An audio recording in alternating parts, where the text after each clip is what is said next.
여러분, 우리가 은혜 받는 데 있어서 항상 얘기할 것은요, 하나님이에요. 하나님. 우리 대화의 주제는 하나님이 돼야 돼요. 우리 성경책 볼 때 우리가 성경책의 주제를 잘 볼 수 있는 방법은 주인공을 잘 보는 거예요. 그 말을 누가 하고 있느냐? 성경책의 주인공은 당연히 누구예요? 하나님이죠. 하나님과의 관계 속에서 성경을 해석해야 돼요. 항상 하나님께서 주시는 말씀 속에서 그 말씀을 봐야 돼요.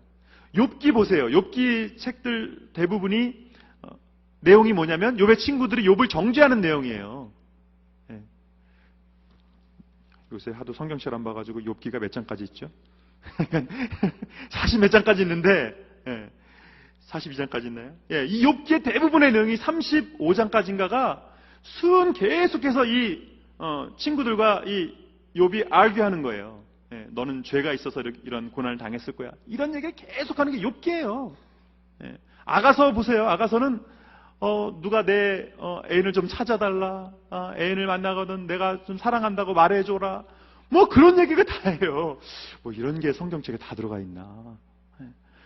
그 내용만 갖고 보면은 이해가 안 되죠. 그런데 그 욥의 상황을 보세요. 정말 철저히 바닥까지 내려간 그 상황 속에서 더 이상 밑바닥이 없는, 더 이상 내려갈 곳이 없죠. 돈도 다 잃었어요.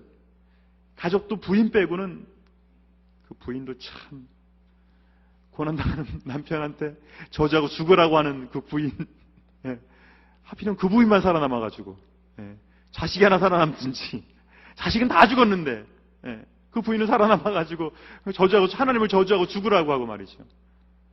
친구라고 있는 사람들이 와가지고 위로해주겠다고 한 3일 동안은 같이 있었어요. 근데 그 다음부터는 계속 정죄하는 거예요. 네가 죄가 있으니까 이런 저주가 임한 거 아니겠냐. 계속 그러는 거죠. 뭐예요? 더 이상 낮아질 곳이 없는 그 상황 속에서 하나님은요, 때로 우리에게 위로자를 보내시기도 하고요, 친구를 보내기도 하세요. 근데요, 내가 생각하기에는 더 낮아질 곳이 없는데 그 순간에 하나님께서 사탄을 한 번 더 보내실 때가 있어요. 너 죄 때문이야. 너 저주하고 죽는 게 나을걸? 네가 믿는 하나님이 이 정도야. 네가 하나님 되게 전능하신 하나님을 알고 있는데 하나님 실력이 없어. 내가 한번 너를 쳤더니 네가 지금 이렇게 건강 잃고 가족 잃고 돈 잃고 다 잃었잖아. 그럴 때가 있다는 거예요. 욥과 같은 상황을 얼마나 많은 사람들이 겪겠어요. 별로 안 되죠. 그런데요, 성경 말씀에 욥기가 기록되어 있음으로 해서 이것은 제가 욥기를 설명해줘서 그분이 위로받을 수는 없어요. 욥기를 잘 설교해서 그분이 단순간에 그 고난에서 빠져나오고 그런 기대를 하진 않습니다. 근데 이 성경에 이 욥의 그 이야기 때문에 많은 사람들이 다시 일어날 수 있다는 거예요. 마지막 그 순간까지, 마지막까지 내려간 것 같은데 그 순간에 한 번 더 사탄의 공격이 있는 그 순간에조차 아직 나의 싸움은 끝나지 않았구나. 그거죠. 그러니까 하나님의 은혜의 방법은 이렇게 다양한 거예요. 성경이 이렇게 그래서 다양한 상황과 사람들을 통해서 우리에게 가르쳐 주시는 거예요. 엘리 제사장 같은 사람을 통해서도 한나에게 은혜 주시는 거예요. 그런 사람을 통해서도 하나님께서 얼마든지 한나에게 은혜 주시는 거예요. 제가 배교한 사람을 용서해야 된다, 말아야 된다. 글쎄, 이걸 제 입장을 얘기했다가 제가 곤란해지지 않을까요? 근데 저의 입장은, 제 생각은, 그리고 성경에서 제가 믿는 바는 하나님의 은혜에 있어서, 용서에 있어서 배제된 사람은 아무도 없다는 거예요. 아무도 없다는 거예요. 이 욥기가 밑바닥 마지막이었다고 한다면 또 신약에서 가장 마지막은요, 십자가상의 강도예요. 더 이상 용서받을 기회조차 없는. 욥은 그래도 생명이라도 있죠. 욥은 잘못이라도 안 했죠. 근데 십자가상의 강도는요, 오죽했으면 십자가형을 받았겠어요. 예수님은 무죄한 분이시지만 오죽했으면 십자가형을 받았겠어요. 가장 저주받은 형벌이고 가장 저주받은 위치죠. 그리고 더군다나 그 사람은 이제 용서받을 기회조차도, 그거를 갚을 기회조차도 없는 마지막 순간이에요.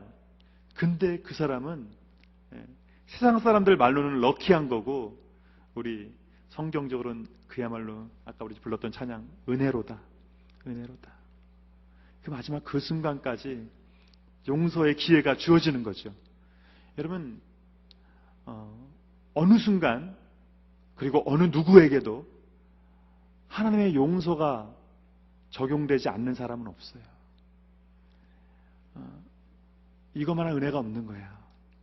이건 다른 사람 얘기할 거 없어요. 배교, 대충 믿는 사람, 이런 거 얘기할 필요 없어요. 나 자신을 생각하면 돼요. 하나님의 은혜가 그렇지 않으면 여러분, 우리가 회개 기도하고 얼마나 그 동일한 죄를 동일하게 또 자주 져요. 실은 그럴 수밖에 없죠. 사람이 동일한 죄를 계속 저지를 수밖에 없는 것은 그분에게 그것이 가장 약하기 때문에 항상 그렇거든요. 네. 사울 왕이 가장 약한 거는요, 그 인기에 대한 거예요. 내가 최고여야 되는데 이걸 못 놓는 거예요. 네. 그거 안 받겠다고, 왕위를 안 받겠다고 광주에 숨어 있었던 사람이 왕이 한번 오르고 나더니 그걸 못 버리겠는 거죠. 너무 좋은 거죠. 예. 대통령이 처음엔 얼마나 좋겠어요. 예. 그냥 미국 대통령이 얼마나 대단하겠어요. 예. 전 세계의 탑 리더 중에 한 사람 아니에요. 예. 그 누린 것을 놓는다는 게요, 쉽지가 않은 거죠. 예. 누구에게나 그런 약한 것이 있어요. 돈에 약한 사람이 있어요. 성적인 것에 약한 사람이 있어요. 거짓말에 약한 사람이 있어요. 누구에게나 그런 부분이 있어요. 그것이 계속 보면 반복돼요. 그러니까 기도하는 것은 강한데 헌신하는 것은 약한 분들이 있어요. 헌신은 강한데 기도하는 것은 또 약한 분들이 있어요. 말씀은 강한데 또 하여간 그런. 그래서 우리가 어떤 분은 그런 얘기를 하더라고요. 부분적인 게으름이 있다. 게으름이, 우리가 대체적으로 한국 사람들은 게으른 사람에 대해서 아주 그냥 참 시원찮은 사람으로 보죠. 게으른 건 용납하지 못하죠. 빨리빨리 민족이 게으름을 어떻게 용납하겠어요. 예. 근데 실은 다 누구나 부분적인 게으름이 있다는 거예요.